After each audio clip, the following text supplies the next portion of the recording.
Alhamdulillah saya masih bangga dengan warga Nahdliyin yang masih semangat memegang teguh, memegang kuat mabadi ta'alim ahli sunnah wal jamaah. Sampai kapanpun kita tidak akan luntur dengan prinsip-prinsip ahli sunnah wal jamaah yang kita warisi dari para ulama, para kiai, para masyayikh, bahkan para aulia yang sudah barang pasti sanadnya langsung kepada Rasulullah sallallahu alaihi wasallam. 15 abad yang lalu, 15 abad yang lalu Allah mengutus Nabi Muhammad sallallahu alaihi wasallam agar membangun masyarakat Arab. Waktu itu masyarakat Arab, masyarakat yang sempurna jahiliyahnya. Jahilnya sempurna. Kalau Romawi di barat jahiliyah, sudah punya agama Katolik, punya kitab suci, The New Testament, Bible, tapi kelakuannya, akhlaknya bejat, kezaliman merajalela. Yang paling suka kalau ada acara gladiator, budak dan budak diadu, ditonton oleh para pembesar. Kalau ada salah satunya budak yang sudah terkapar, tepuk tangan. Berarti acara sukses. Ini acara gladiator, jahiliyah, Romawiyah. Walaupun punya agama, punya kitab suci, kelakuannya masih kaya ngoten. Ada lagi raja namanya Kaisar Nero, pernah membunuh hidup-hidup, membakar 600 budak, ditancapkan di kanan kiri jalan, dia lewat di tengah-tengah jalan, dijadikan lampu penerang jalan. Itu mayat-mayat yang dibakar oleh Kaisar Nero. Itulah jahiliyah Romawi. Di sebelah timur ada negara Persia, sudah punya agama Zoroaster, sudah punya kitab suci Hammurabi. Tapi tidak ada perbudakan kayak Romawi, tidak. Tapi kezaliman merajalela. Kalau yang melanggar hukum orang kecil pasti dihukum sekeras-kerasnya. Tapi kalau yang melanggar hukum orang besar atau yang punya hubungan dengan orang besar, orang istana, tenang-tenang saja. Itu jahiliyah Persia. Rodok podok saiki ya, agak sama dengan sekarang ya. Kalau yang salah orang kecil ditindak tegas. Kalau yang salah orang besar tenang-tenang saja. Itu betul. Saya ini bukan bikin-bikin, bukan. Itu sejarah Persia dulu sebelum agama Islam. Punya agama, punya kitab suci, tapi seperti itu keadaannya. Jahiliyah. Di tengah-tengah antara Romawi dan Persia, Arab, bangsa Arab, Jazirah Arabia, bangsa yang sempurna jahiliyahnya. Agama tidak punya, kitab suci tidak mengenal, akhlak boten wonten, pendidikan, peradaban, kemajuan, madrasah maupun majelis taklim tidak ada sama sekali. Yang disembah batu tanpa ada basic teologi. Beda orang Hindu Buddha, nyembah batu kan Hindu Buddha, tapi ada kitab sucinya. Mahafad Gita, dari Gwida, ada teologinya lah. Soal setuju atau enggak itu masalah lain. Tapi mereka ada kitab sucinya. Tapi kalau orang Arab waktu itu pagan, nyembah batu tanpa ada dasar teologi. Boten enggak ada akidah, nyembah batu ngoten tok. Boten enggak ada akidahnya. Berarti jahiliyahnya sempurna. Akhlaknya bejat. Kalau bapaknya mati, ibunya masih agak beres, diambil sendiri oleh anaknya. Eman-eman kalau diambil orang lain. Kalau punya anak perempuan, lahir perempuan, malu, dikubur hidup-hidup. Walhasil itulah gambaran secara ringkas keadaan masyarakat Arab. Dari sisi agama sesat, dari sisi pendidikan peradaban, ummiyin, buta huruf. Rata-rata buta huruf. Yang bisa baca tulis ketika Nabi Muhammad lahir tidak lebih dari 10 orang. Antar al-Absi, Umayyah bin Abi Salat, Ka'ab ibn Zuhair, Abi Salma, itu yang bisa baca tulis. Lainnya nggak bisa baca tulis. Rasulullah sendiri juga tidak bisa baca tulis. Di tengah-tengah masyarakat yang seperti itu, Allah mengutus Nabi Muhammad SAW agar membangun masyarakat Arab yang sangat jahiliyah tersebut. Allah memberikan petunjuk kepada Nabi Muhammad agar membangun masyarakat Arab yang jahiliyah secara garis besar. Huwallazi ba'atha fil ummiyina rasulan minhum yatlu alaihim ayatih wa yuzakkihim wa yu'allimuhumul kitaba wal hikmah wa in kanu min qablu lafi dhalalin mubin. Ini secara garis besar. Muhammad, langkah pertama dakwah pertama adalah tilawatil Quran. Memperdengarkan bacaan Al-Quran kepada orang Arab.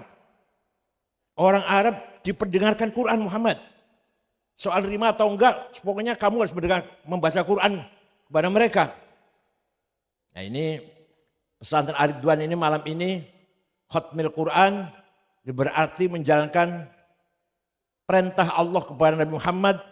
Pertama kali dakwah adalah tilawatul Quran.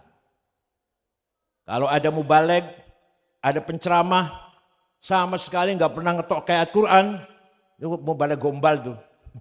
Mubalig gombal itu. Maksud ceramah 1 jam nggak ada ayat Quran sama sekali, isinya lulu contok. Mubalig dakwah, penceramah, ustadz, kiai harus berdasarkan berangkat dari qiraatil Quran.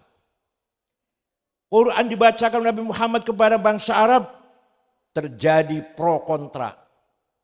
Ada yang setuju, ada yang menolak. Yang menolak dan yang menerima sama kagumnya. Sama-sama kagumnya. Iki Muhammad iso membaca kalam, iso mengeluarkan kalam yang susunan bahasanya indah, sangat indah. Kontennya, isinya luar biasa. Cerita Nabi Adam di sorga. Cerita Nabi Nuh banjir. Cerita Nabi Musa tongkatnya bisa menjadi ular. Bisa dipukulkan ke Laut Merah jadi jalan tol. Cerita Nabi Isa bisa menyembuhkan orang sakit. Bisa menghidupkan orang mati. Cerita Nabi Zakaria, Yahya, Yunus. Kondi Muhammad. Sekolah nggak pernah. Ngaji nggak pernah. Melancong tidak pernah. Mendengarkan cerita nggak pernah. Anak yatim piatu tiba-tiba bisa menyampaikan kalam yang isinya informasi sejarah yang ada di kitab suci mereka, kitab suci Yahudi dan Nasrani. Tapi Nabi Muhammad nggak pernah baca ya, Taurat dan Injil nggak bisa baca. Dari mana Muhammad ini? Itu semuanya kagum, walaupun yang menerima maupun yang menolak. Yang menolak sebabnya apa? Waktu itu orang Arab yang dikagumi oleh orang Arab, satu penyanyi syair bu.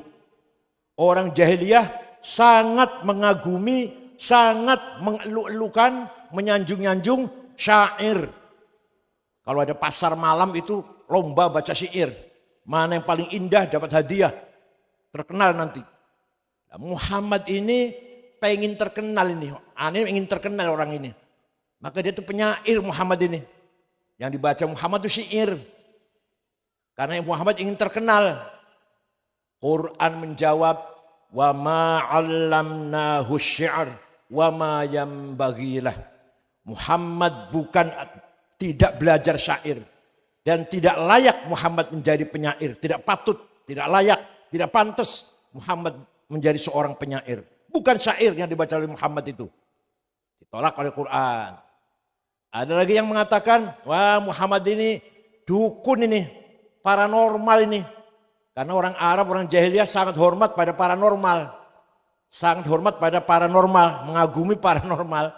Wah Muhammad ini kahin, dukun ini. Dijawab Al-Quran, wala biqauli kahin. Yang dibaca Muhammad bukan mantra-mantra perdukunan. Ada lagi yang mengatakan, yang dibaca Muhammad ini sihir nih. Mantra-mantra santet barangkali. Mantra-mantra santet, tenung. Quran menjawab, bukan.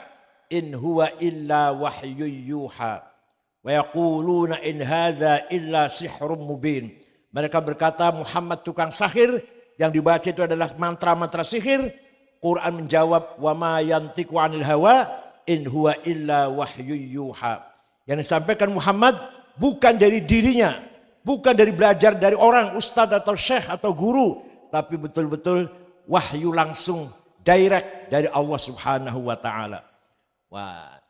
Jadi tanda cirinya orang jahiliyah sangat cinta pada penyanyi, sangat kagum dengan dukun, sangat hormat pada tukang sihir. Panjenengan ngoten mboten? Saya nanya ibu. Panjenengan ngoten mboten Bu? Dengan penyanyi sangat seneng? Nonton dangdut sampai orang sholat isya, sampai lupa sholat isya nonton dangdut, mulai sampai esok orang sholat subuh, tanginnya kawanan, ngoten jenengan? Boten nggih? Kalau ada berarti jahiliyah. Jenengan kagum pada dukun? Tenan. Arep maju dari DPR ke dukun enggak? Arep maju jadi lurah pergi ke dukun boten? Kalau panjenengan masih kagum pada dukun, berarti panjenengan masih jahiliyah. Yang terakhir, tukang santet. Wonten nggih teng wonten banyak. Kalau panjenengan hasud pada orang, mangkel karo wong, dendam pada tetangga, pergi ke tukang sihir, tukang santet, berarti panjenengan jahiliyah. Ini lebih parah jahil daripada senang penyair dengan senang dukun. Kalau sampai ke santet lebih sangat jahiliyah. Paham boten? Jadi monggo panjenengan seneng nang dangdutan ojo nemen-nemen. Nek ngundang Inul nembang 5 lagu 1 juta gelem. Tapi ini ngundang kiai? Nek ngundang kiai? Boten kula mboten ngundang Kiai Syafi'i no Kiai sinten lah. Piro iku kira-kira. Yang ngundang Inul 1 juta 5 lagu gelem. Berarti niki jahiliyah. Nek salaman karo dukun sak jaluk piro asal sukses. Piro wae diwehi. Ini berarti masih jahiliyah. Orang-orang yang menolak Quran, yang tidak percaya pada Nabi Muhammad, banyak faktornya. Ada yang karena bisnis. Saya ini bisnisnya jualan berhala. Jualan tempekong, jualan berhala. Nah kalau saya masuk Islam, nyembah berhala dilarang, bangkrut ekonomi saya. Ya benar sih diucapkan Nabi Muhammad itu benar. Tapi kalau saya ikut Muhammad, bisnis saya bangkrut. Saya bisnisnya malah ekspor ke luar negeri malah berhala. Bangkrutan saya. Ada lagi yang karena ngeri mendengarkan ayat Quran, haram ini haram, ini enggak boleh, minum arak enggak boleh, zina enggak boleh. Lah kelakuanku saben dina kaya ngono kok. Kelakuan saya saben hari minum arak dengan zina. Masa dilarang? Enggak akan ikut Muhammad. Ada lagi yang kalau ikut Muhammad, masuk Islam, duduk sejajar dengan Bilal, budak hitam, budak, jongos, budak. Duduk dengan Suhaib Ar-Rumi, duduk dengan Ammar bin Yasir, budak, pembantu jongos, gengsi banget dong. Saya kan bangsawan, saya kan elit, bermartabat saya ini. Masa duduk di musola bareng sing tikare sowek, tikatnya robek, lampunya 5 watt, baunya pesing. Alah, masa aku nang musola sing koyo ngono ki, gengsi dong. Kira-kira gitu. Itulah yang menolak Al-Qur'an. Tapi yang menerima banyak, yang menerima Al-Quran itu kata, antara lain Sayyidina Umar ibn Khattab. Umar saja belum sahabat, saya ngomong Umar saja karena belum sahabat. Ceritanya Umar keluar dari kota Mekah, meninggalkan kota Mekah, berburu di padang pasir setengah bulan. Pulang dari berburu, mendapat berita bahwa adiknya Fatimah bintil Khattab dan suaminya Sa'id ibn Amr bin Zaid bin Nufail masuk Islam. Umar kaget. Apa-apa adik saya ini. parani, tak tempelengin. Apa masuk Islam ini?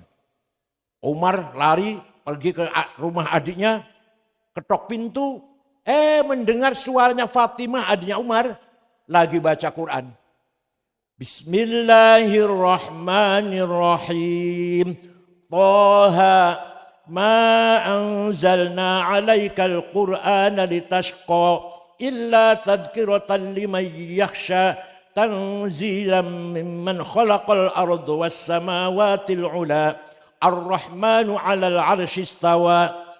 Taha, wahai Muhammad, ma arsal litashqa, tidak sekali-kali aku mengutus kamu untuk membuat kamu celaka, tapi sebagai peringatan kepada umat yang mau diberi peringatan.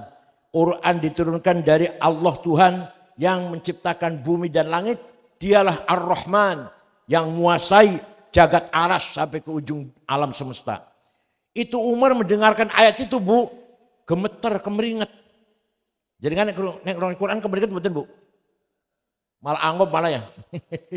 Itu Sayyidina Umar kemeringat, ngelumpruk, lemes. Yang tadi mau nempelengin, mau marah-marah, malah menjadi lemah. Ketok pintu dibuka, ambil kertas yang lagi dibaca oleh adiknya, dibaca dengan gemetar. Setelah selesai baca, Umar bertanya, Aina Muhammad al-an? Di mana Muhammad sekarang? Di sana, di jihad, di rumahnya Arqam bin Abil Arqam. Umar lari ke sana, ketok pintu. Nabi sedang dengan para sahabatnya dalam rumah Arqam bin Abil Arqam, sedang baca Al-Quran, sedang memberikan mau'idhah, irsyadat atau jihad. Para sahabat gemetar ketakutan. Umar terkenal preman. Umar kesini mau apa ini? Mau ngamuk, mau marah ini. Terkenal preman. Kanjeng Nabi dengan tenang membuka pintu. Membuka, Sayyidina Umar merangkul Nabi Muhammad. Membaca 2 kalimat syahadat. Menyatakan masuk Islam. Nabi mengatakan, ini adalah doa saya selalu berdoa, Allahumma qawwil Islam bi ahadi Umarain. Ya Allah, kuatkanlah Islam dengan salah satu Umar. Umar bin Khattab atau Amr bin Hisham. Abu Jahal, Amr bin Hisham itu. Rupanya doanya Nabi Muhammad, hidayah turun kepada Umar bin Khattab.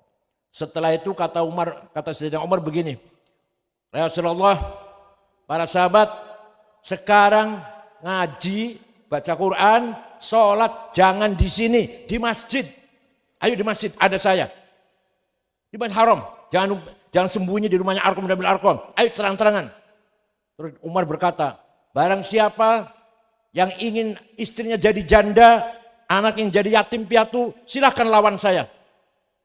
Jadi harus ada perjuangannya kayak gitu, harus ada tuh. Perjuangan NU di Trenggalek harus ada yang kayak gitu. Ada nggak itu? Ada nggak gitu tuh? Ada nggak? Jangan takut. Siapa ketua NU siapa? Misalkan. Jangan takut. Ada saya. Teruskan berjuang NU. Siapa yang ingin istrinya jadi janda, anaknya jadi yatim, lawan saya. Gitu loh. Ada yang kayak gitu? Ada nggak? Harus ada seperti Sayyidina Umar dalam perjuangan ini. Itu contoh sejarah perjalanan agama Islam. Ya Allah. Maka dengan masuk agama Islamnya Sayyidina Umar, Rasulullah dan para sahabat bebas dakwah Islam tanpa ada rasa takut, tanpa ada rasa ragu-ragu, karena ada orang yang siap pasang leher lah, pasang nyawa untuk kemajuan agama Islam. Kita pun sekarang harus ada yang seperti itu. Jangan semuanya kendor, harus ada yang keras. Jangan semuanya lemah, harus ada yang kuat. Dalam rangka mempertahankan pondok, pesantren, prinsip, akhlak, ajaran Islam, harus ada yang keras. Kadang-kadang kita perlu kekerasan. Apalagi fitnahnya luar biasa dengan iPhone itu. Sekarang iPhone isinya fitnah. Bagusnya banyak. Google, apa saja ada. Kitab tafsir, hadis, fikih, ilmu kalam, sejarah, wonten sedaya teng Google niku. Sampai nama saya ada. Kalau sampai ingin tahu nama saya siapa, lahir di mana, anak bapak saya namanya siapa, ibu saya namanya siapa, ada di Google. Anak saya pun ada. Anak saya ada namanya Dr. Rehab. Dr. Rehab Said Akil. Ada di Google. Itu yang baiknya, itu baiknya. Tapi jeleknya setelah mendengarkan ceramah saya, setelah itu iklan obat kuat. Iklan obat kuat nggak apa-apa kalau hanya iklan. Gambarnya itu, gambarnya naudzubillah, astagfirullah. Kalau kita melihat gambar itu, kita disaksi di akhirat. Kamu menyaksikan perbuatan zina, walaupun lewat gambar. Kita jadi saksi nanti dituntut di akhirat. Kita mau tidak mau berada dalam fitnah yang sangat kubro. Fitnatul kubro, yaitu dengan adanya Google, YouTube, Instagram, yang itulah tantangan kita semuanya. Walhasil harus ada yang bersikap keras dalam membatasi norma-norma, nilai-nilai akhlakul karimah, harus ada yang keras. Pesantren harus keras. Gak bisa pesantren kendorkan itu gak bisa. Anak santri harus dengan keras. Disiplin. Boleh bawa HP enggak Kiai Ridho? Santri. Dilarang, jangan bawa HP, dilarang. Kemudian harus sholat berjamaah 5 waktu. Harus malam Jumat libur untuk diisi maulid Nabi. Itu pesantren tuh. Nanti si anak ini mau jadi jenderal, mau jadi konglomerat, masih ingat berjanji debak, masih ingat, masih hafal nanti. Masih ingat sholat berjamaah, debak, berjanji, simtud duror, burdah. Kalau setiap malam Jumat diajarkan baca maulid Nabi lihubbi Rasulillah sallallahu alaihi wasallam. Ada pesantren modern yang kalau malam Jumat tidak ada maulid Nabi, nanti alumninya ya syukur enggak benci Nabi Muhammad, syukur. Enggak anti aja syukur. Tapi jelas kurang cinta pada Rasulullah SAW. Kurang cinta baca maulid. Kurang cinta baca berjanji, baca debat. Monggo, anak panjenengan dipondakan datang pondok salafiyah. Pondok salaf, nggih. Jangan pondok yang modern. Di sana tidak ada baca maulid. Tidak ada ngaji Quran, musyafahah, betul wonten. Paling-paling gurunya baca, ditiru ikut rame-rame. Nggak akan beres. Nggak akan efektif. Ngaji Quran harus fardan. Berhadapan satu-satu, face to face, wajhan di wajhin, baru berhasil baca Quran dengan baik. Al-Quran dulu ditulis zaman Kanjeng Nabi, Bu. Quran ditulis oleh para sahabat yang bisa nulis. Tulisannya di mana? Di apa? Di batu, di kulit onta, di tulang, di pelapah korma. Tulisannya itu. Tidak ada sahabat yang punya tulisan Quran lengkap. Dari Al-Fatihah sampai An-Nas betul wonten. Sahabat fulan, sahabat A, dua sekian surat tulisan. Sahabat B, dua sekian surat. Sahabat C, dua sekian surat. Gak ada sahabat yang punya tulisan urut. Kayak sekarang itu dari awal sampai akhir. Gak ada. Nah, ketika itu malah tulisannya, Bu. Kemudian tulisan Quran diresmikan oleh Khalifah Utsman bin Affan, dijadikan satu, ditulis seperti yang sekarang kita saksikan sekarang dengan tim penulis 10 orang, ketuanya sahabat Zaid bin Thabit, anggotanya Ubay bin Ka'ab, Sayyidina Ali, Muawiyah, Ibnu Mas'ud, itu anggota tim penulis Quran yang sekarang yang ada pada kita ini. Itu ketika zaman Khalifah Utsman bin Affan. Selain itu dibakar supaya tidak campur antara yang benar dan yang tidak benar. Tapi tulisan zaman Sayyidina Utsman pun kalau dibaca sekarang gak bisa. Saya punya, Bu. Saya punya fotokopi Quran zaman Sayyidina Utsman. Gak bisa baca saya. Untuk saya simpan saja untuk koleksi. Tidak ada titiknya. Ba, ta, tha, podo. Jim, ha, kho sama. Dal, dal, sami. Ro, zai, gak ada bedanya. Ayo bisa baca gak? Bisa baca gak? Ba, ta, tha, nun, ya, sama. Gak ada bedanya. Itu tulisan zaman Sayyidina Utsman. Saya punya fotokopinya. Ya Allah. Tapi para sahabat bisa baca. Bisa baca dengan benar. Kenapa? Karena mengandalkan hafalan. Para sahabat mengandalkan hafalan. Tulisan itu nomor 2 lah. Nomor 2 tulisan itu. Nomor 1 hafalan. Nah, tapi setelah agama Islam tersebar sampai ke Syam, sampai ke Irak, sampai ke Mesir, baru umat Islam kangelan, kesulitan baca Al-Quran. Maka ada seorang ulama, ini jasanya ulama nih, Bu, jasanya ulama ini. Bukan sahabat, bukan, ulama. Tabi'in, Ada seorang ulama namanya Abul Aswad Ad-Du'ali. Wafat tahun 62 Hijriah. Membikin wad'un nuqat alal huruf. Membikin titik di atas huruf untuk membedakan satu dengan yang lain. Ba titik ngisor siji, ta titik dhuwur loro, ta titik telu dhuwur, jim titik siji tengah, ha non titik, kho titik siji dhuwur. Baru gampang baca Quran. Karena sudah ada beda satu huruf dengan yang lain. Yang bikin siapa Bu namanya Bu? Yang bikin? Siapa yang bikin namanya Bu? Wah. Abul Aswad Ad-Du'ali. Siapa? Sudah ada titiknya, orang mulai gampang baca Quran. Tapi semakin meluas agama Islam sampai ke Persia, sampai ke Uzbekistan, Tajikistan, Azerbaijan, Asia Tengah, Afghanistan dan sekitar itu, sampai ke Afrika Utara terus, kesulitan juga walaupun wis ono titike. Maka ada seorang ulama berjasa besar menyempurnakan tulisan Arab, namanya Imam Khalil bin Ahmad Al-Farahidi. Imam Khalil memberi syakl, fathah, dhammah, kasroh, fathaten, dhammaten, kasroten, tasdid, sukun. Yang bikin siapa namanya? Yang bikin? Khalil bin Ahmad Al-Farahidi. Tahun 175 lah kira-kira itu tahunnya.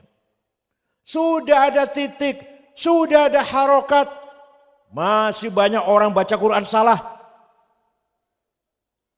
Orang Banyumas, entah orang Tergalek, orang Banyumas. Alhamdulillah ngalamin ya, alhamdulillah ngalamin. Kalau panggil saya Kiai Sanggit ngakil, Masya Allah. Al-Sunnah Jamangah. Inna Allah kulli syai'in bi kulli syai'in ngalim. Itu artinya apa? Makhraj. Keluarnya huruf dari tenggorokan makhraj enggak benar. Maka ada seorang ulama besar, berjasa besar. Namanya Imam Abu Ubaid Qasim bin Salam yang wafat tahun 224 menggagas ilmu tajwid tilawatil Quran. Ilmu tajwid baru ada tahun 200-an lah kira-kira. Ilmu tajwid, idhar, idgham, ikhfa, iqlam, qalqalah, mad lazim, mad jaiz, huruf halak, huruf mad. Siapa yang bikin namanya? Abu Ubaid Qasim bin Salam. Itulah jasanya para ulama dalam rangka membangun peradaban agama Islam. Jadi para sahabat berjasa menyebarkan agama Islam, tapi yang mengisi keilmuan Islam, era modifikasi, era ilmu, kebangkitan ilmu, para tabi'in dan tabi'in. Paham boten? Paham boten Bu? Napa ngajine anu cerita Mungkar Nakir mawon? On. Ada lagi ulama berjasa besar. Tahun 99 Hijriah. Khalifah Umar bin Abdul Aziz. Pusing dia. Banyak hadis palsu. Qala Rasulullah bohong. Padahal enggak itu. Hadis palsu. Maka Khalifah Umar memanggil seorang ulama namanya Syihabuddin Roma Hurmuzi. Siapa namanya? Syekh, bisa enggak bikin metode ilmu menseleksi hadis mana yang benar mana yang enggak? Insya Allah siap, bisa. 1 minggu jadi. 1 minggu menghadap, sudah selesai Khalifah. Namanya ilmu mustalah hadis. Hadis sahih syaratnya ada 4. Antara murid dan guru ketemu langsung. Dan gurunya bisa dipercaya. Apalannya. Gurunya teliti, dobit, adil, kelakuannya benar. Ya Allah, 4 syarat baru sahih. Kurang 1 hasan. Kurang 2 do'if. Do'ifnya mauquf, muqata', mursal, mu'allal. Dan seterusnya. Lahirlah ilmu mustalahul hadis. Diajarin buatan tengah Ridwan. Diajarin buatan. Harus diajari. Hanya di pesantren ilmu kayak gini diperdalam. Kalau yang bukan pesantren sholat doyan. Ngopo katanya. Sudah tahu ini Roh Bukhari ya sahih. Ya iya, tapi sahihnya kita harus tahu kenapa sahih. Baca Bukhari aja sudah jelas.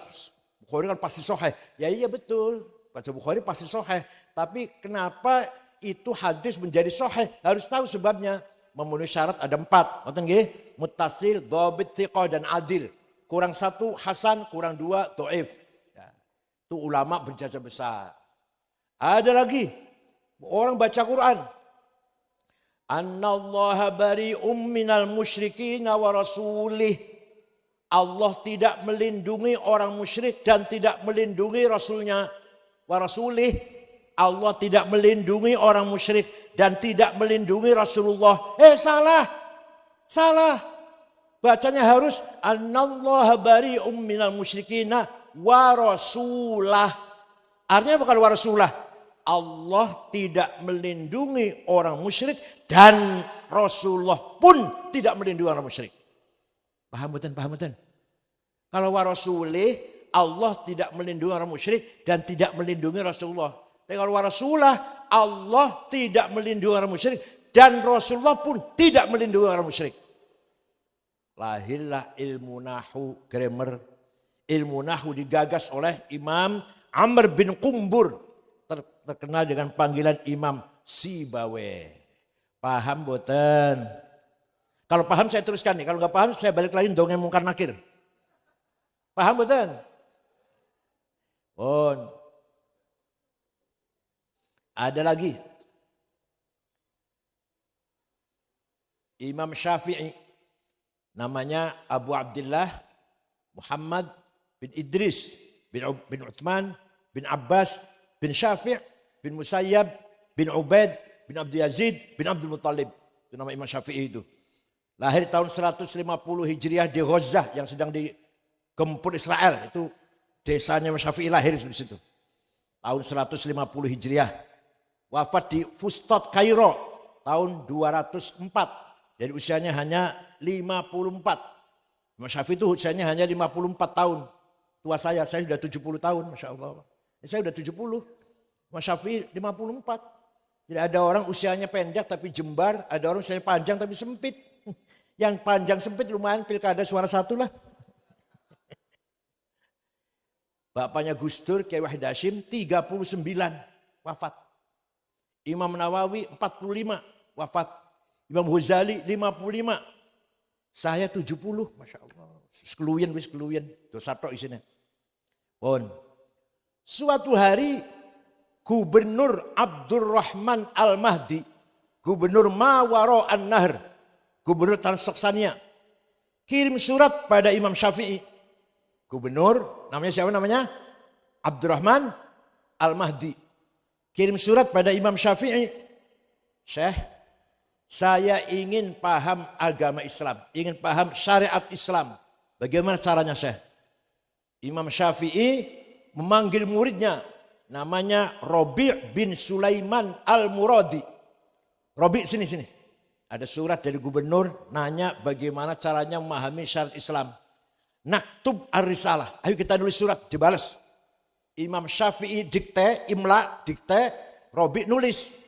Akhirnya surat dari Imam Syafi'i membalas surat pertanyaan Gubernur Abdurrahman Al-Mahdi berjumlah 300 halaman. Itulah kitab Ar-Risalah. Cikal bakal awal mula ilmu usul fikih. Diajarkan enggak di sini di Arduan? Harus diajarkan. Ini di YIN kurang di dalam di YIN. Diajarkan tapi sekilas sekali. Sangat ringan. Isinya bagaimana isinya? Isinya ringkas saja. Ini kalau rinci 2 tahun dikira gampang apa? Ringkas saja. Kalau gubernur ingin paham syariat Islam, pertama harus paham tipe ayat-ayat Quran. Ayat Quran tidak satu model, tapi banyak sekali modelnya. Ada ayat muhkamah yang sudah baku, gak butuh tafsir. Qul huwallahu ahad. Allah Maha Satu. Gak usah tafsir, udah jelas. Ada yang mutasyabihah, remeng-remeng, butuh tafsir. Gimana? Aula mastumun nisa. Suami istri punya wudhu, senggolan, batal. Apa arti senggolan? Dan ulama beda-beda ini. Menurut Imam Syafi'i, senggolan. Suami istri punya wudhu, senggolan, syahwat atau tidak, sengaja atau lupa, batal wudhunya dua-duanya. Kalau Imam Malik, kalau syahwat batal. Kalau nggak syahwat nggak batal. Kalau Imam Ahmad kalau saling merangkul, saling memeluk, saling sengaja lah memeluk, batal. Kalau enggak lupa atau senggolan enggak batal. Imam Ahmad. Kalau Imam Hanafi, suami istri punya wudhu, ciuman, syahwat, sengaja enggak batal. Asal tidak yang satu. Asal enggak yang satu. Tahu yang satu kan? Yang satu tahu enggak? Paham lah. Namanya ayat mutasyabihah. Ayat yang remeng-remeng. Enggak jelas. Beda dengan Qul huwallahu ahad, itu jelas. Yang kedua, ada ayat mutlaqah, ada ayat muqayyadah. Mutlaqah absolut. Ati'ullah wa ati'ur rasul. Wajib taat pada Allah, wajib taat pada Rasulullah. Mutlak. Enggak bisa ditawar. Wa ulil amri minkum. Wajib taat pada pemerintah dengan syarat kalau pemerintahnya baik. Beda kan? Itu satu rangkaian padahal. Satu rangkaian tapi beda itu. Kualitas ayatnya. Ati'ullah wa ati'ur rasul mutlak, absolut. Wa ulil amri minkum muqayyadah. Dengan syarat pemerintahnya baik, kita harus taat. Kalau pemerintah jelek jangan diikutin. Kalau pemerintah jelek nggak baik. Ada lagi ayat hakiki dan majazi. Yang majazi, yadullah fauqa aydihim. Tangan Allah di atas tangannya orang kafir. Wajah bukan tangan, kekuasaannya. Wajah rabbukal malaku soffan soffa. Nanti di mahsyar malaikat baris, Allah datang. Wajah rabbuka, periksa barisan. Inspektur upacara apa? Apel bendera merah putih apa? Yang datang bukan Allah, yang datang perintahnya yang datang, bukan Allah datang. Wajah rabbuk, ay wajah amr rabbik. Itu namanya ayat majazi. Ini memahami Quran harus begini. Gak bisa dengan terjemahan, gak bisa. Baru baca terjemahan sudah fatwa, Masya Allah. Baru baca terjemahan sudah fatwa. Ada ayat ammah umum. Perintah sholat umum.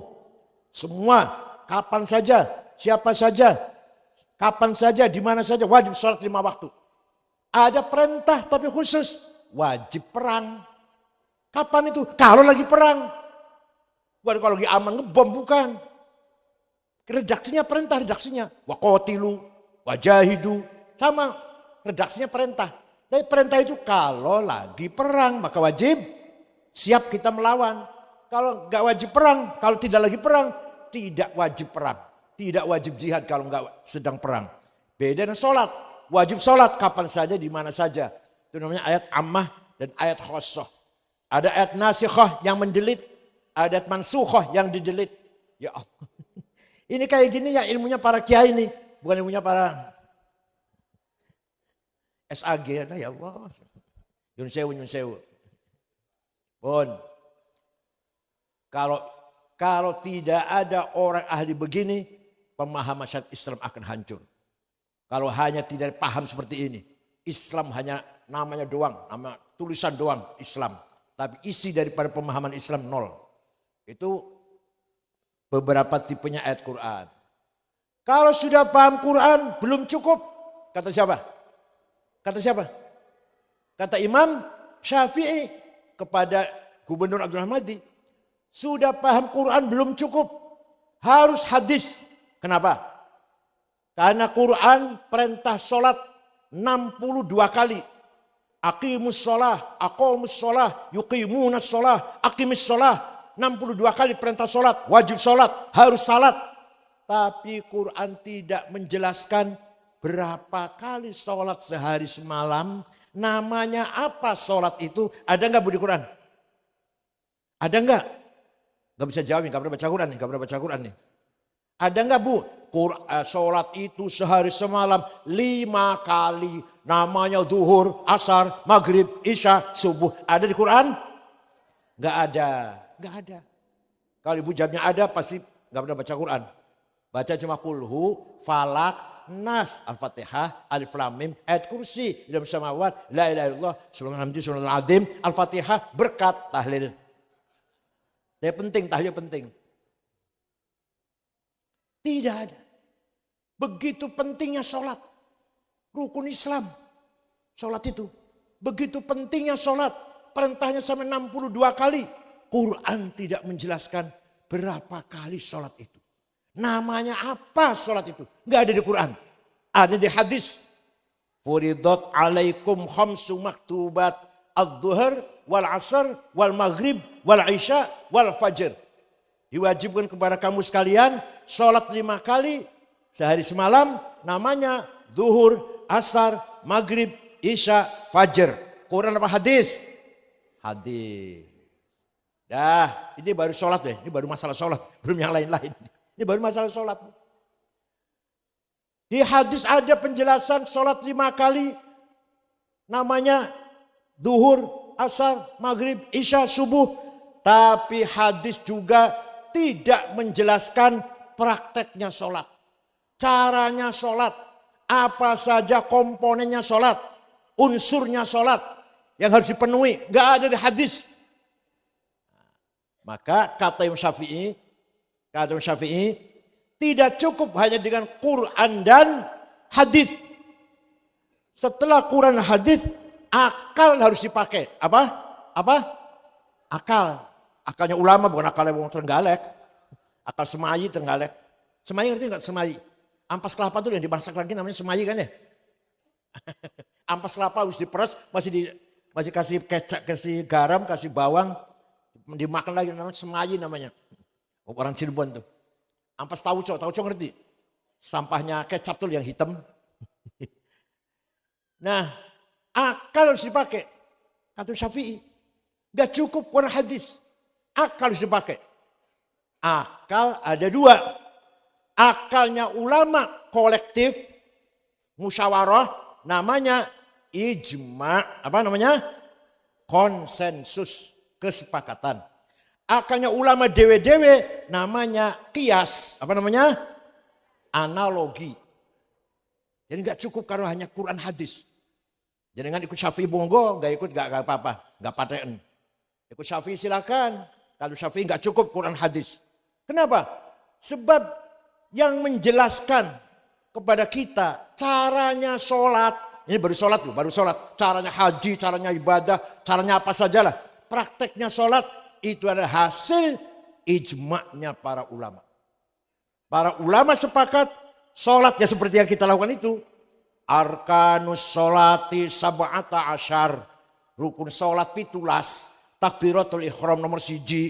An-niyah nomor 2 niat. Nomor 3 al-qiyamu berdiri 5 istata'a bagi yang mampu berdiri. Nomor 4 qiraatul fatihah baca fatihah ketiga berdiri. Nomor 5 ar-ruku' at-tuma'ninah al-i'tidal. Itu hasil dari di Quran ada? Di Quran ada di Quran. Di hadis ada? Enggak ada. Kalau bilang ada hadis enggak pernah baca hadis namanya. Di hadis pun enggak ada. Itu hasil kecerdasannya para ulama. Sepakat rukun sholat ada 17. Jadi kalau ada orang enggak mau ikut ulama, enggak bisa atau enggak tahu rukunnya sholat ada berapa. Kalau ada orang sholat bagus sholatnya. Kita tanya, Ustadz, ente sholatnya bagus sekali. Sholatnya bagus sekali. Belajar dari mana Ustadz? Oh saya belajar dari Quran dan hadis. Wallahi demi Allah bohong. Bohong, jawab gitu itu. Kalau ada orang ngaku belajar sholat dari Quran hadis, wallahi bohong. Kepret saja cangkemnya. Tapi jangan dipukul, jangan kepret aja sedikit. Wallahi bohong. Paling-paling dia itu melihat sholat dari ayah dan ibunya. Dari kiai di musola, dari imam di masjid. Dan nanti imamnya dari kiainya, dari gurunya, dari syekhnya terus. Sampai mentok Imam Syafi'i.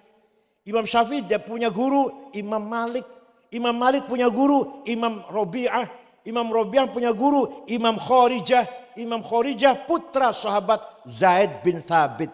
Zaid bin Thabit ya gurunya adalah Rasulullah Sallallahu Alaihi Wasallam. Paham boten? Jadi kita tahu rukun sholat 17 dari mana?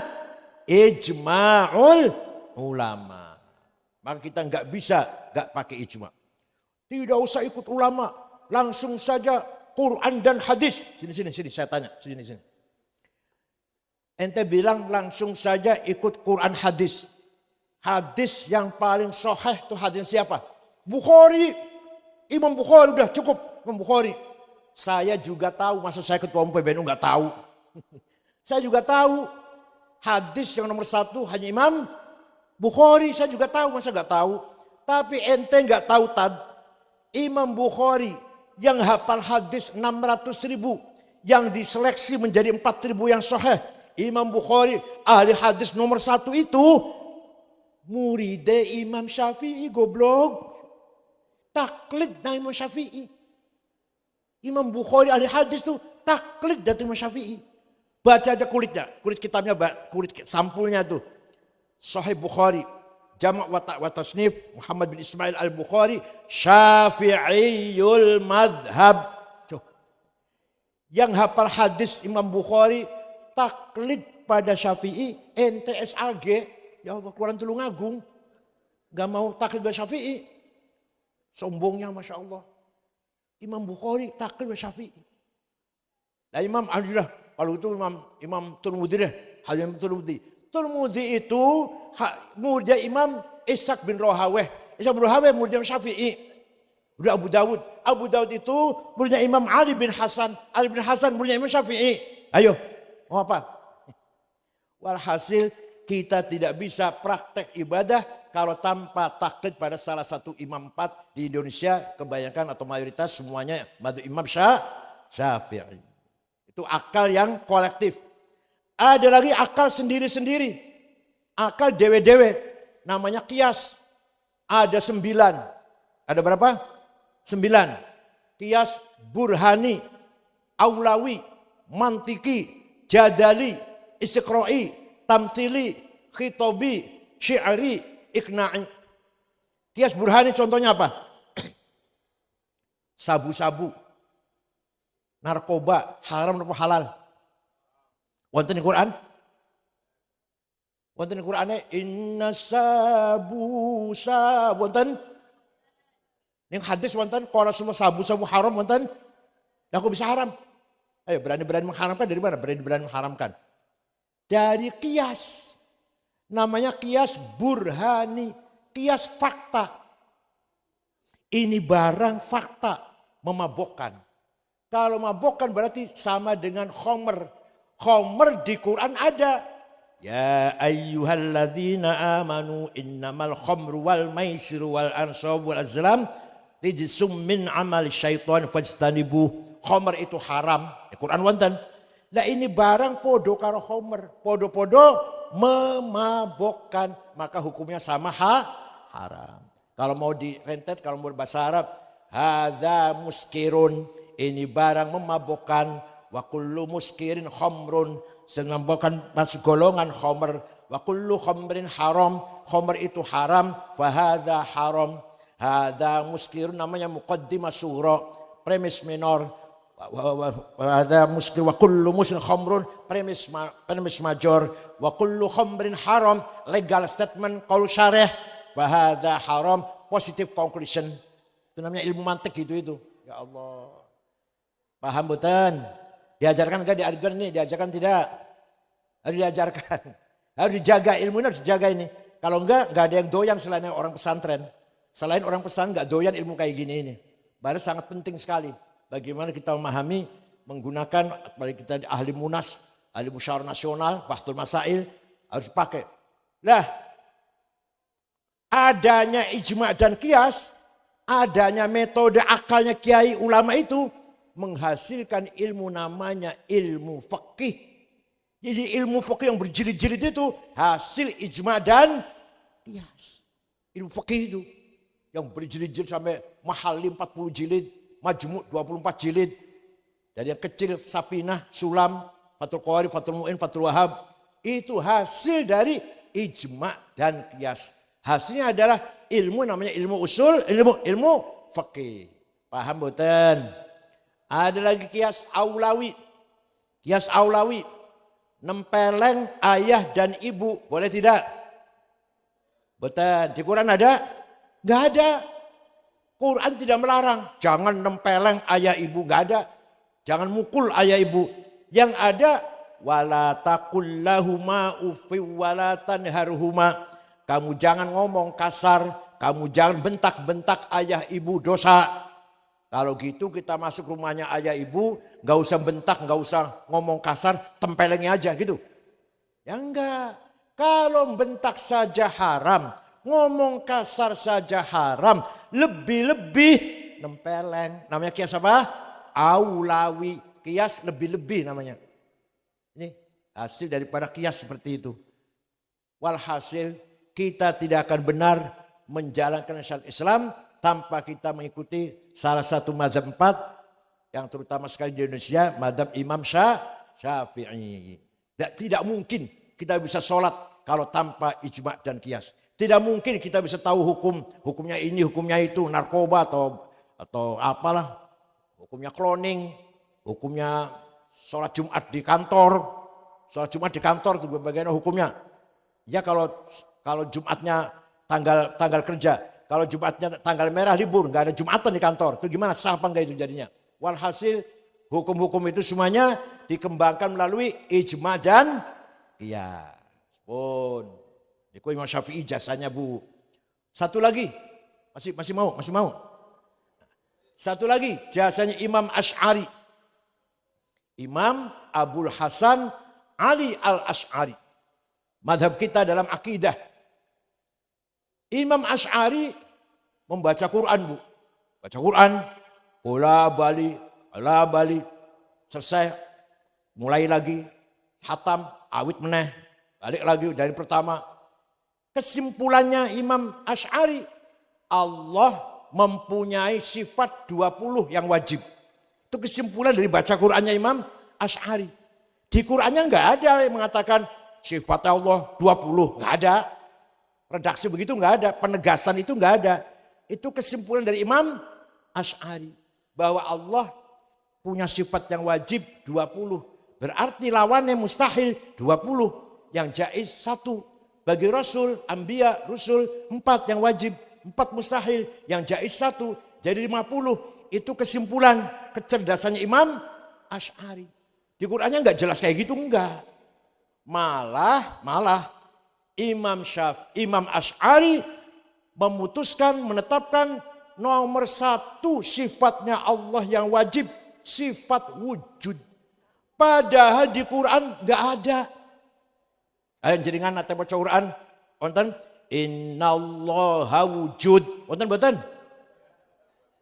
Samiun basir, wonten? Mendengar, melihat. Alimun, alim, wonten? Apalagi? Azizun hakimun, wonten sedaya. Alimun, samiun, basirun, wonten? Qadirun, wonten?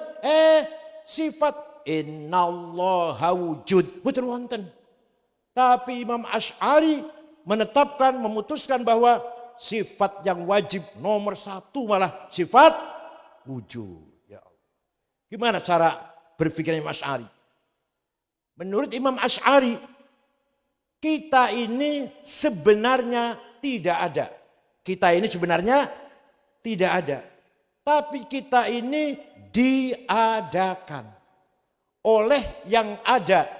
Yang ada sebelum kata ada itu ada, sudah ada.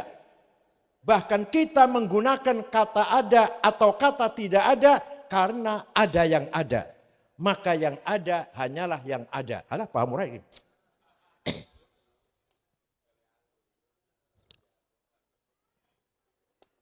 Kita ini sebenarnya tidak ada kita ini. Kita diadakan. Bukan ada, bukan. Kita ini apa? Diadakan kita ini. Bukan ada kita ini. Diadakan. Oleh siapa? Oleh yang ada. Yang ada sebelum lafal ada itu ada, sudah ada. Sebelum lafal ada. Bahkan kita menggunakan lafal ada atau tidak ada. Karena ada yang ada. Nah, supaya paham begini. Ada domir, kata ganti, pronoun. Ada 3 bahasa Arab. Ana, aku. Anta, engkau. Huwa, dia. Silahkan dipakai, silahkan. Ana Said, ana Khalid, ana Abu Bakar, ana Ahmad, ana Abdullah, ana Zainab, ana Maryam. Silahkan. Tapi paling berapa tahun bu? Mati semua nanti kan? Kita ini mati semua nanti. Sudah gak bisa lagi ngomong anak. Semua manusia akan mati. Tinggal aku satu yang tidak mati. Yaitu Allah.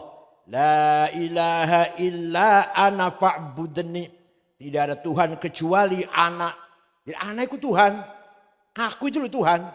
Bukan aku Khalid, bukan aku Abu Bakar, bukan. Bukan aku Ahmad, bukan. Aku siapa? Aku Allah. Tidak ada Tuhan kecuali aku. Itu artinya la wujuda illa ana. Tidak ada yang ada kecuali aku. Itu artinya la ana illa ana. Tidak ada aku kecuali aku. Aku Ahmad gak ada, aku Khalid gak ada, aku Abu Bakar gak ada, tinggal aku Allah. Paham boten? Begitu pula anta, engkau Ahmad, engkau Abu Bakar, engkau Hasan, engkau Husain, engkau Zainab, engkau Maryam, mati kabeh bakale. Tinggal anta satu yang gak mati. La ilaha illa anta subhanaka inni kuntu minadh dhalimin. Tidak ada Tuhan kecuali anta, kecuali engkau. Engkau itu Tuhan. Bukan engkau Muhammad, Ahmad, Khalid, Abu Bakar, bukan. Engkau siapa? Engkau Allah. Artinya la wujuda illa anta. Tidak ada yang ada kecuali engkau. Artinya la anta illa anta. Tidak ada engkau kecuali engkau. Terakhir, huwa dia.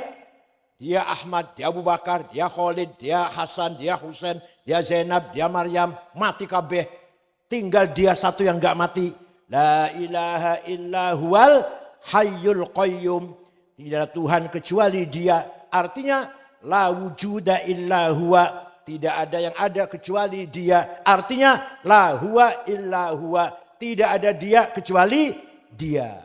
Jadi hakikatnya ana aku, hakikatnya anta engkau, hakikatnya huwa dia Allah. Kita ini pinjam menggunakan aku, engkau, dia. Kita ini pinjam.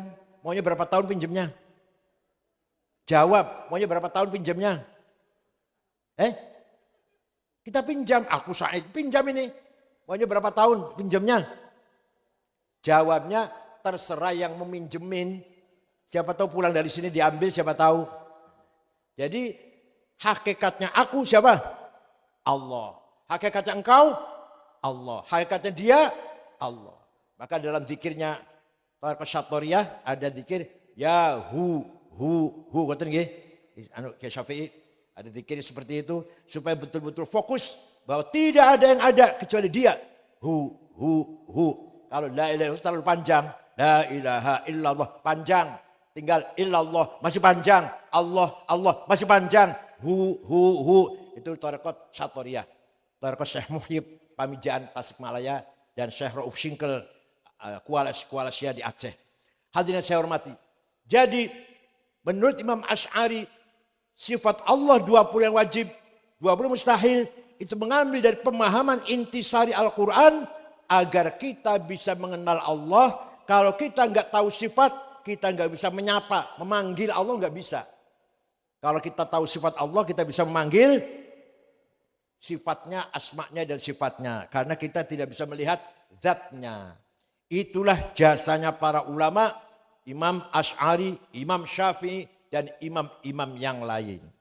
Terakhir, jasanya Ki Haji Hashim Asy'ari. Jasanya ini.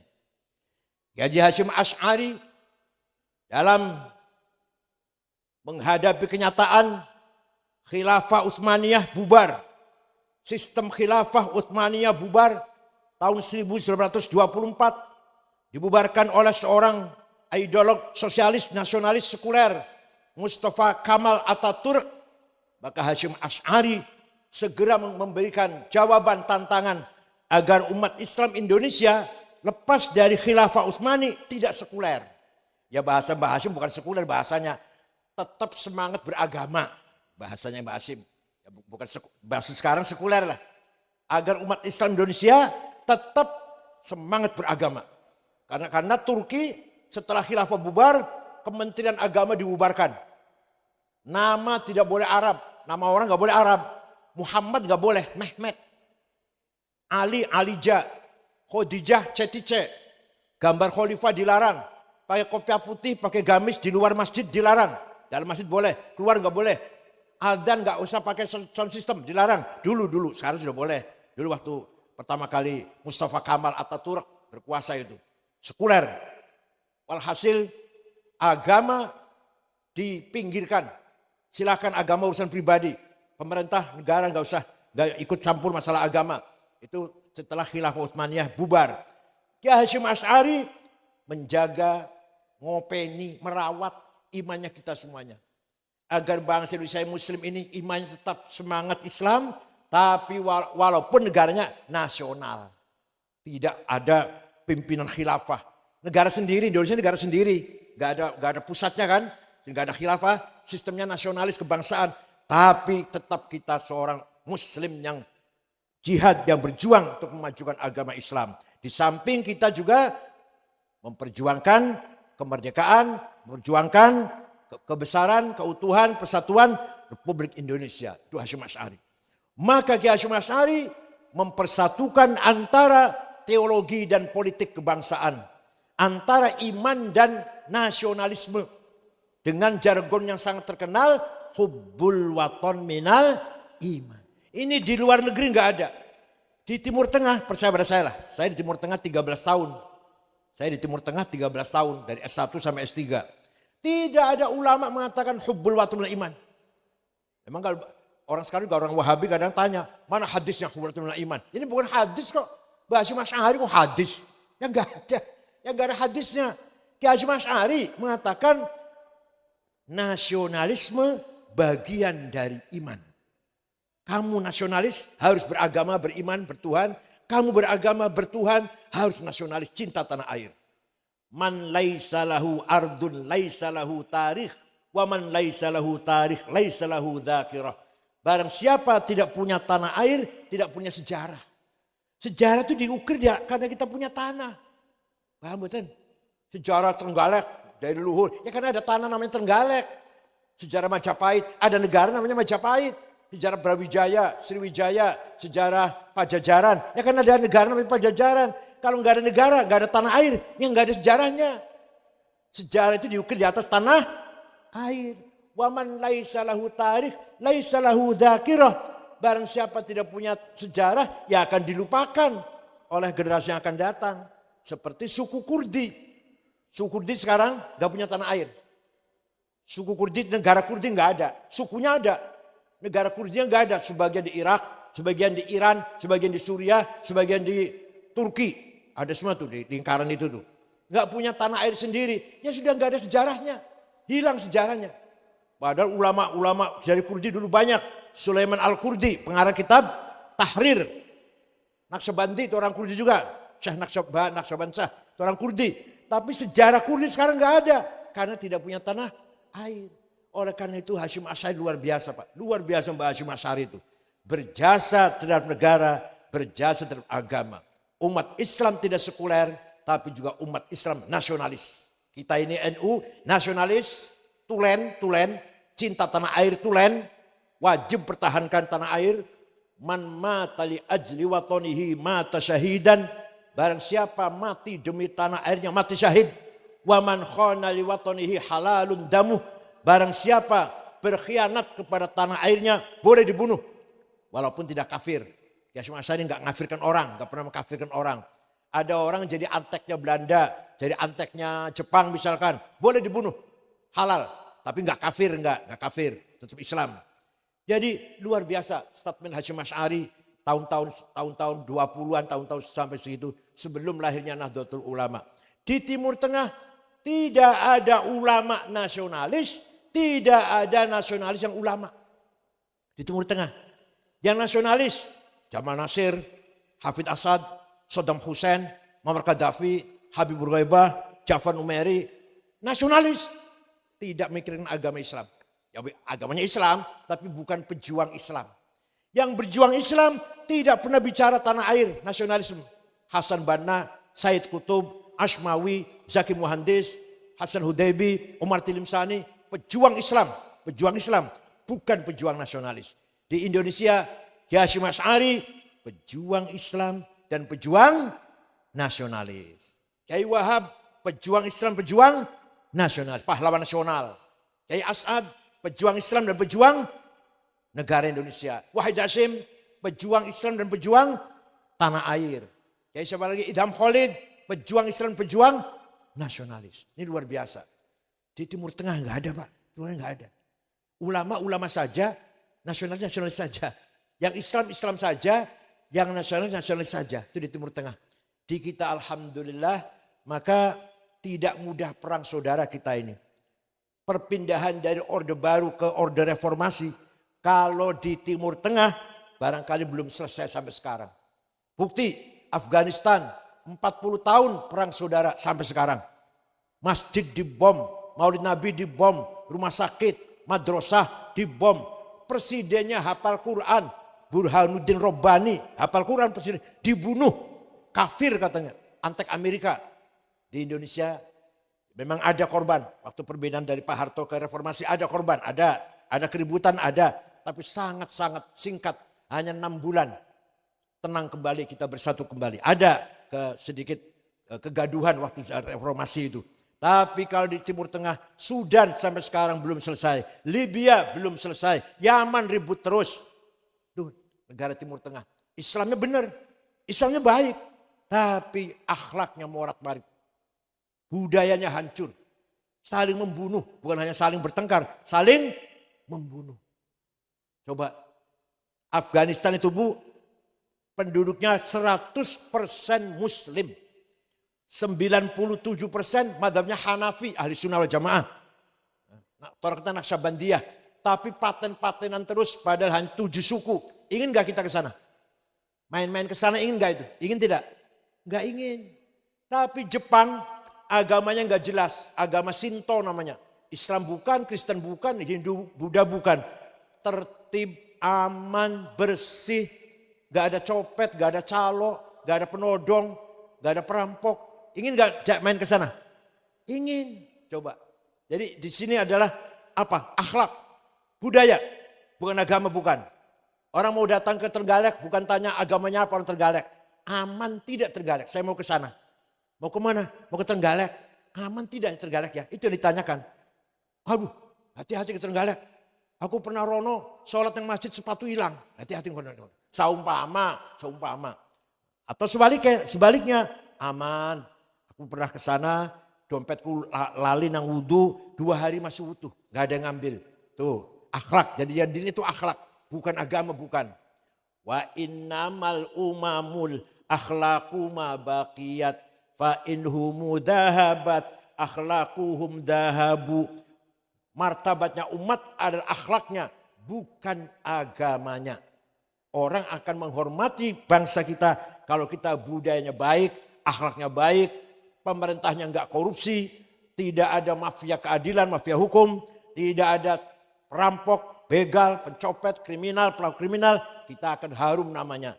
Tapi kita walaupun agamanya Islam, ahli sunnah wal jamaah, kalau kita tidak aman, banyak calo, banyak copet, banyak penodong, banyak perampok, negaranya pejabatnya korupsi, hukumnya enggak karu-karuan, tidak ada menampakkan keadilan, hancur nama kita. Percaya betul? Saya pernah pergi ke negara Mali dulu. Negara Mali itu Afrika Barat. Dari Jakarta 22 jam. Jakarta, Dubai, Aljazair, Mali. Ada 6 organisasi Islam. Muhammadiyah, Al-Irsyad, Wasliyah. Di sana di kota Tembakto namanya. Kota kedua. Di kota tersebut Pak, tidak ada rumah dikunci pintunya. Tidak ada rumah dikunci jendelanya. Tidak ada sepeda motor masuk ke rumah. Sepeda motor ditinggal di halaman, kuncinya masih gantung. Kira-kira kalau di Trenggalek, sepeda motor ditinggal di halaman, kuncinya masih gantung gimana kira-kira? Aman, aman. Apa dicoba dulu, dicoba. Coba satu desa dulu ya, satu desa dicoba ya. Itu di negara Mali Pak, ya Allah. Walaupun sekarang Mali juga sering diganggu oleh teroris sekarang. Dulu waktu masih aman sekali waktu saya ke sana. Tidak rumah tuh 24 jam pintunya buka Pak. Pintunya buka. Jendela buka 24 jam. Gak pernah ditutup. Sepeda motor di halaman. Kuncinya masih gantung. Ya Allah. Coba kita malu kan. Kalau melihat negara lain yang bukan Islam. Negara sekuler. Negara gak ngerti agama malah aman, tentram. Belgia, Denmark, Swiss, New Zealand. Aman, gak ada perampok, gak ada calo. Kita di sini yang Islam, ahli sunnah wal jamaah, yang kata ashabul haq, ashabul yamin, ashabul jannah. Di sini ternyata perampok, koruptor, jegal, calo. Malu gak itu? Malu gak? Disitulah akhlak. Yang kita krisis itu kisah akhlak di kita ini. Bukan kisah agama sebenarnya. Bagaimana Nabi Muhammad mendapatkan pujian dari Al-Quran. Bukan suksesnya, bukan pinternya, bukan tampan gantengnya, bukan. Nabi Muhammad pinter, gak dipuji. Nabi Muhammad sukses, gak dipuji. Nabi Muhammad ganteng, tidak dipuji. Yang dipuji apa? Wa innaka la'ala khuluqin adzim. Akhlaknya yang dipuji. Bukan kesuksesannya, bukan hebatnya, bukan. Tapi akhlak Rasulullah Sallallahu Alaihi Wasallam. Oleh karena itu, saya sangat bangga sekali dengan pesan Ar-Ridwan, pesantren sebagai benteng Al-Hisnul Hasin, lil akhlaqil karimah, wal a'malis shalihah. Maka harus dipertahankan nilai-nilai salaf, nilai-nilai pengajian secara kuno harus dipertahankan. Itu warisan dari para ulama kita, para kiai-kiai kita. Tidak boleh ada yang ditinggalkan. Walaupun dengan ada perbaikan di sana sini, dilengkapi dengan pelajaran-pelajaran yang dibutuhkan untuk zaman sekarang. Tapi nilai yang lama tidak boleh ditinggalkan. Seperti ngapsai. Itu jangan ditinggalkan itu. Biasa kita dulu waktu ngaji bisanya paham betul karena satu persatu kiai itu maknani, memberi makna satu persatu kata. Maka kita alhamdulillah mendapat ilmu yang cukup lumayan mendalam karena kiainya dulu saya ngaji di Ki Mahrus Lirboyo satu persatu kata dimaknani. Enggak terjemahan umum saja enggak. Itu yang akan menjadikan kita rasikh fil ilm. Ilmu itu mantap betul karena satu persatu kata di kitab dibaca dan diartikan dengan benar, dengan satu persatu rinci oleh Kiai Mahrus. Mudah-mudahan Mas Fahru Razi dan siapa? Desi ya. Mudah-mudahan ala barakatillah perjodohan membawa barokah, membawa dzurriyyah shalihah, rezeki yang banyak, yang halal, panjang umur, sehat alfiat, semuanya takdir Allah.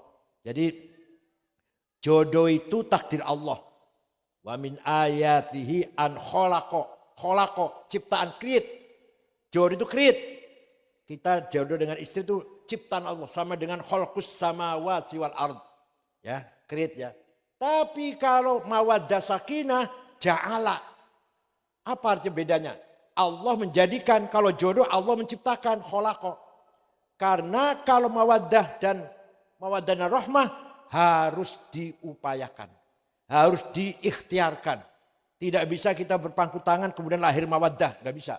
Harus diperjuangkan dari kedua belah pihak semua agar keluarga menjadi mawaddah dan rahmah. Ya kalau tidur diem aja nggak ada mawaddah nanti. Tidur diem aja. Ya nggak mawaddah.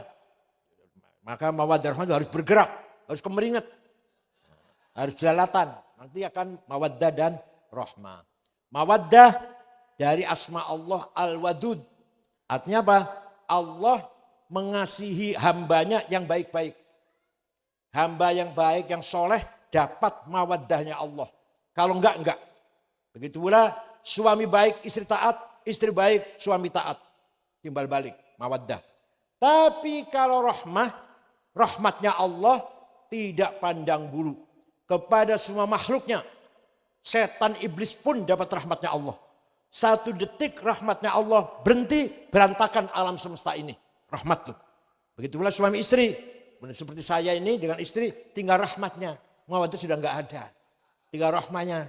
Ya. Kalau nggak ketemu kangen, kalau sudah ketemu nggak ngapa-ngapain. Tapi rahmah namanya. Pernah istri saya diajak oleh Ibu Khofifah ke luar negeri.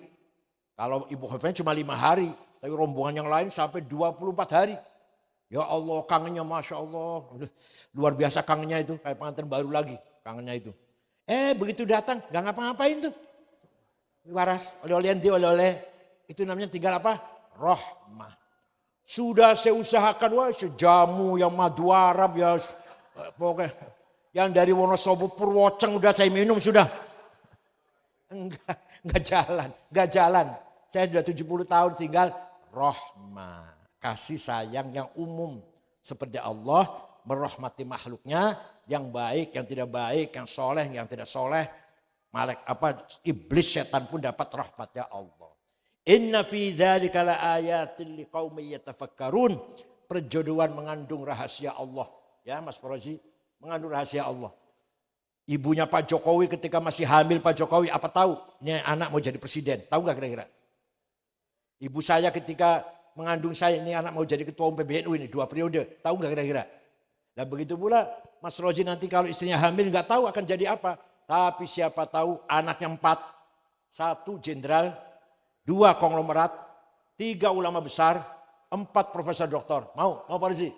Nah itu rahasia Allah. Inna fi dzalika laayatil liqaumin yatafakkarun. Dulu nikah itu ibadah yang universal. Setiap agama punya acara akad nikah. Bukan hanya Islam, Kristen, Yahudi, agama apapun, agama animis pun ada akad nikah. Maka akad nikah merupakan ibadah universal. Dan nikah adalah ibadah yang ideal. Kenapa ideal? Ibadah tapi enak. Coba sholat males, puasa lapar, haji capek, zakat eman-eman, sayang, zakat. Tapi kalau nikah, Masya Allah, ibadah tapi nikmat tapi ibadah. Ibadah tapi nikmat, itulah idealnya di situ. Kemudian nikah adalah ibadah perennial, abadi. Nanti kalau kita masuk surga, insya Allah surga bersama, tidak ada sholat, gak ada umroh, gak ada haji, gak ada zakat, gak ada puasa, udah nikah masih. Suami istri kita kalau masuk surga bersama masih perjodohan, masih ada nikah di sana. Ibadah yang lain sudah gak ada. Itulah ibadah yang abadi. Masya Allah, luar biasa kan? Rahasia Allah di situ. Maka mudah-mudahan semuanya kita yang pengantin lama pun mudah-mudahan ada mawaddah dan rahmah. Dan yang penting lagi menghasilkan keturunan putra-putri yang soleh dan solehah. Ayo dipelihara yang benar, dididik yang benar, dijaga yang benar, pergaulan sehari-hari harus diawasin, HP harus diawasin, anak-anak kita agar belajar benar menjadi anak soleh insya Allah. Dan kita mendapatkan pahala, bahkan pahalanya mati syahid. Kalau kita bisa mendidik anak perempuan menjadi baik. Anak perempuan terutama, kalau jadi baik kita dapat pahalanya mati syahid. Mudah-mudahan kita semua ala barakatillah. Syukran wa dumtum fil khair barakati wan najah. Wallahul muwaffiq ila aqwamit thoriq. Wassalamualaikum warahmatullahi wabarakatuh.